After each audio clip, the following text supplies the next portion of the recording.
connoisseur of The Atlantic, Tiffany Cross of The Beat DC, Steve Phillips, author of Brown is the New White, and Tim Wise, author of White Like Me. Adam, because this week it has struck me that the same things that made Joe Biden useful to President Obama when Barack Obama was running as the first black presidential candidate that had a chance at really winning, is that he needed validation. And the people he needed to be validated by were not liberal white Americans. It was a little bit more conservative, people who may have been a little more Archie Bunkerish in the 70s, that guy that's like the former cop, that guy needed to know Obama was okay. So that the things about Joe Biden that helped him be Obama's guy, that helped to get him over the top with those folks, are now the things that are hurting him. Well, I mean, I'm not entirely sure it's hurting him. I think that it's possible that Biden knows what he's doing and he's trying to appeal to a particular subset of older Democratic primary voters who may not have similar sensibilities to much of the Democratic Party's black constituency. But look, this is something the Democratic Party has dealt with for a long time. You know, the Faustian bargain that brought the beginning of social democracy to the United States in the 1940s was FDR working with Dixiecrats in the South. So, but the difference here is that it's not clear to me what Biden thinks he accomplished that was so great by working with these guys. I mean, it's one thing to say, look, if we don't work with these segregationists, we don't get Social Security. Right. What did Biden get by working with Eastland and Talmadge that was so incredible that it was worth the price of working with people who think that, who believe these things about black people? Yeah, and Tiffany, the thing that was so strange about it is that he didn't say, I worked with Strom Thurmond across the aisle and we had bipartisanship. If this had been a bipartisanship argument, at least that would have made sense in the sense that he's saying, I can also reach across to Mitch McConnell, which he probably can't do because Mitch McConnell ain't doing nothing he wants. But he's talking about two Democrats. So to Adam's point, you're not talking about bipartisanship. You're literally just talking about civility with segregationists who were also Democrats. And I totally take your point, Adam, but I would argue that it actually is hurting him, because when you try to appeal to those middle-of-the-road people, to some of those more conservative Democrats, you do run the risk of alienating your base, a lot of communities of color. And look, nobody's trying to make the argument that Joe Biden is a racist, okay? That's not it. And I think to trivialize it to that is very reductionist. It's really, as people of color view this, it's nerve-wracking because we foresee that these people will not work with you. Even Barack Obama had to learn that lesson. Mitch McConnell is not going to work with you. So anytime your message is, if only we could extend a hand to these segregationists, then they might reward us by working with us. It never works like that. I've said many times before, wars are not won with love, they're won with fight. And I think that's what a lot of the base wants to see, somebody who's going to come and fight with this administration. And it doesn't end. We act like, you know, when Donald Trump leaves office, then all these things will get rolled back. No, they will have to be rooted out, you know, root and stem. And look, we got a lot of new friends, right, during this Trump administration. If there's a Democrat in the White House, some of our new friends are going to become some of our old friends, and they're going to be fights on multiple levels. And when you introduce this argument of, you know, hey guys, I can work with people who hate people who look like you, that doesn't endear too many people who look like me to your side of the table. Yeah, and Steve Phillips, to that very point, you know, what strikes me is that Joe Biden is obviously beloved, and you know, a lot of his standing in the polls is because of black people, that older black people in particular. When we were down at the Clyburn Fish Fry, it was pretty reliable that older black people that we ran into like Joe Biden and are supporting Joe Biden. But people don't really know necessarily that much about Joe Biden other than that he's Obama's guy, because he's run for president 3 times. In '88, he was running against Jesse Jackson, right? He was a pretty conservative-ish Democrat, and that is now being revealed through this run for president, things that people might not have been aware of. Is there an extent to which his run for president could then wind up sort of reducing the kind of reverence people have for him while not necessarily gaining him white voters, many of whom are Republicans and are not going to vote for a Democrat, even if they say, you know, Joe is okay? Right, yeah, there's a real danger that the premise of Biden's campaign is that he has one very famous black friend. And that if you actually look at his whole record, we run the risk of not inspiring and mobilizing black voters, and that this notion that we lost in 2016 because we lost white voters is overridden by the numbers that show that it was the decline in the black vote. A person who, although he served Obama, he still will not apologize for his handling of Anita Hill. He did not come and support Stacey Abrams in her primary when she had a difficult challenge. And now he still will not apologize for the offensive use of the word boy yesterday.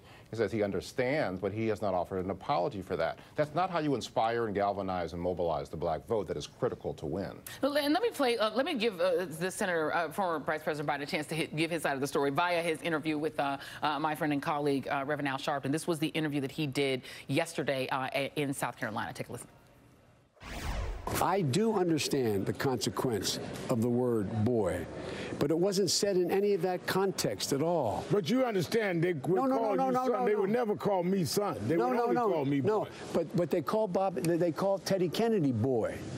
That was the distinction. The reason he called me senator, me more because son, because he said, I'm not even qualified to be in the Senate. I'm not old enough. And to the extent that anybody thought that I meant something different, that is not what I intended. You know, Tim Wines, I had a source tell me that knows Biden a little bit and said that he's told that story before, that's not a new story that he told the Eastland story, but that he's told it different ways. And that one of the other ways he's told that story is Eastland never called me senator, he always called me son, as a way of what he was just explaining to Reverend Al Sharpton, that he refused to use the honorific senator with him, he just called him son. So it is, for this person, they're saying it was weird that he flipped it to boy in his telling of the story at that fundraiser. What do you make of all of this, Tim?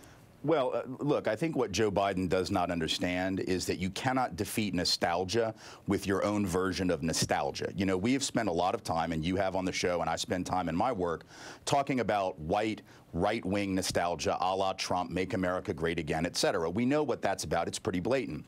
But white Democrats like Joe Biden clearly have their own version of that, this nostalgic reverence for smoke-filled back rooms where people who have these fundamental differences can sort of hash it out. You cannot defeat reactionary nostalgia with this pseudo-liberal nostalgia, because every time in American history that compromise has been reached between white supposed liberals and white racists, you know who loses? Black people, every time. Go back in history, every time you see the word compromise after something, black folks are the one who are being compromised. And Adam made a good point a second ago about Social Security. You know, there's no question that the programs of the New Deal and FDR were excellent for white working people, but for the vast majority of, let's say, the next 20 years, people of color were basically excluded from those programs because of the need to compromise with white segregationist Democrats. Doesn't mean those programs were bad, but if we're trying to move forward in this country using nostalgia and looking backward at what used to be a norm of compromise and bipartisanship, is not going to inspire that new America and the new American electorate. If you want to fight nostalgia, you do it with a forward-looking politic, not a backward-looking politic. Yeah, and to that very point, Adam, because, you know, the compromises of the New Deal era and of the Lyndon Johnson era were between white men of varying different philosophies. But they were all white men of very similar ages and backgrounds, et cetera. And also, Democrats had super majorities in the House and Senate. So their compromises didn't have to be with Republicans. They needed to fight get civil rights legislation passed, the New Deal, all that kind of stuff, Social Security, all was passing with Democrats alone, with a right-wing Southern Democratic contingent that was the one saying no. So is the nostalgia that Joe Biden is hearkening back to off-key because now the House and Senate are not all white men? Now that the compromise and the cajoling is between people of different races. I mean, I think there is an extent to which this understanding of civility is a nostalgia for a period where the only people in the room were white men. And now there are people in the room who are directly affected by the things that people in power are negotiating, and that changes the tone and tenor. But civility isn't essential for democracy. Nonviolence is essential for democracy, but civility, I mean, that's optional. I mean, sometimes it helps and sometimes it doesn't. But, you know, this idea that, you know, we could go back to when things were civil. Well, when things were civil was because, you know, people like us were not in the room at all, ever. Yeah, absolutely. And by the way, the guy, Tiffany, who, if Joe Biden would become president, and by the way, if Joe Biden is the nominee, Democrats are going to support him. Right. I mean, everyone's going to support him because he's the Democrat against Donald Trump. And he's, in the polls, shows he can, you know, do well against Donald Trump. So I don't think that is the risk to him necessarily. But as you said, the enthusiasm to get the nomination might be difficult, or even to win and getting people to line up like they did for Barack Obama might be a challenge. But the guy he'd have to compromise with is Mitch McConnell. Now, Mitch McConnell is a Kentuckian, originally from Alabama. He presents a quite Southern civility in his demeanor. The way he speaks is very civil sounding. But he is also he calls himself the Grim Reaper. Yeah. I want to play what he had to say on reparations, because to the point Adam just made, some of the harms that we're talking about against people of color are ongoing, are economic, and this reparations debate is about that. Right. Here is what Mitch McConnell had to say about that. I don't think reparations for something that happened 150 years ago, for whom none of us currently living are responsible, is a good idea. We've, tried to deal with our original sin of slavery by fighting a civil war, by passing landmark civil rights legislation. We've elected an African-American president. I think we're always a work in progress in this country, but no one currently alive was responsible for that. Okay, we didn't know Barack Obama was reparations, but thank you for that. Here's Ta-Nehisi Coates' response at the reparations hearing this week. We grant that Mr. McConnell was not alive for Appomattox, but he was alive for the electrocution of George Stinney. He was alive for the blinding of Isaac Woodward. He was alive to witness kleptocracy in his native Alabama and a regime premised on electoral theft. Majority Leader McConnell cited civil rights legislation yesterday, as well he should, because he was alive to witness the harassment, jailing, and betrayal of those responsible for that legislation by a government sworn to protect them. He was alive for the redlining of Chicago and the looting of black homeowners of some $4 billion. Victims of that plunder are very much alive today. I am sure they'd love a word with the Majority Leader. I mean, that was quite a read. But even in the Democratic Party, reparations thing, this conversation is difficult to have. It's not, I mean, most white Americans are against it, period, not, full stop anyway. So there is this weird conversation that we're having even inside the Democratic Party about remedies for I agree. First, I have to say that Ta-Nehisi Coates, he does not like being any kind of attention. He does not like being the focus of this. He considers himself a journalist, and so I apologize to him in advance for saying this, but he is the James Baldwin of our time, and his voice is so necessary, and it was so needed in that moment, and he just captured what so many of us felt. And it's kind of a ridiculous argument. First of all, Mitch McConnell, it's the most ridiculous thing he could have possibly said. You guys got Barack Obama. Well, it's all over. We're even, right? You're welcome. Even Stephen thinks, like, this is ridiculous. White president. Exactly. Anti-reparations. It's so ridiculous. And the way that he treated this president. And it's challenging trying to explain this to people who have never gone through life with black skin, who have never been, the descendants of people who were enslaved, who had to go through such things. I, myself, am famous. Think about this, even this whole attitude, because I'm not, in shackles or I'm not living on the street. It's not about what my position is. It's about what's owed. And as our friend Angela says, we built this joint for free. And if I steal $1 million from a billionaire, they're not going to say, oh, you don't have to pay him back because the billionaire is fine. Like, he has plenty of money. They're going to say, no, boo, you owe him $1 million and you have to pay it back. And so this whole argument that, like, no, you black people are doing fine, it's fine. There is a clear line of the impacts and effects of slavery still today. My mother was born at a time where she couldn't sit anywhere on the bus. My mother was born at a time during Jim Crow. Her professional opportunities were limiting to her, which meant my opportunities were limited. We didn't have wealth to pass down through generations. We were redlined. We, lived on public assistance for a while. All of these things can easily be traced back to slavery. And so this argument that, reparations is old, that's all forgotten about, it's steeped in more white supremacy and blatant ignorance that he should be embarrassed. And Steve Phillips, if Barack Obama was reparations, then Merrick Garland was confiscation of reparations. I mean, give me a break. It doesn't even make any sense. Talk a little bit about dealing with this particular Republican Party in this moment. Does the Democrat who becomes the nominee have to be prepared to fight them, or does it make more sense for them to present themselves as prepared to somehow get them to come to the table and compromise? Well, there's no evidence at all that there is any inclination to compromise. And so the fundamental calculus is, do we have the majority support in this country? And what Obama's election showed, I saw the new American majority, overwhelming majority of people of color, plus the meaningful minority of progressive whites, who are progressive. And that's the fundamental question, is do we believe there are enough white people in this country who will actually support justice and equality for people of all races, or do we actually not believe that that's the America that we live in? I think Obama's elections showed have that majority, and that if you invest in that grouping, focused on that grouping, we will have the kind of voters and numbers and support and people in Congress to be able to pass these types of public policies. Yeah, and Tim Wise, the other thing that happened this week was that Mayor Pete Buttigieg, who is, really rising quickly in the Democratic field. I'm going to give Tiffany Cross credit. She was the first person who told me about Mayor Pete, that I should look out for him, and she was absolutely right. But he had a tough time. He actually left the Jim Clyburn fish fry to go home and deal with a police shooting of an unarmed black civilian, and he had a confrontation with some protesters when he got back home. Take a look at that. I do not have evidence that there has been discipline for racist behavior in the case of one.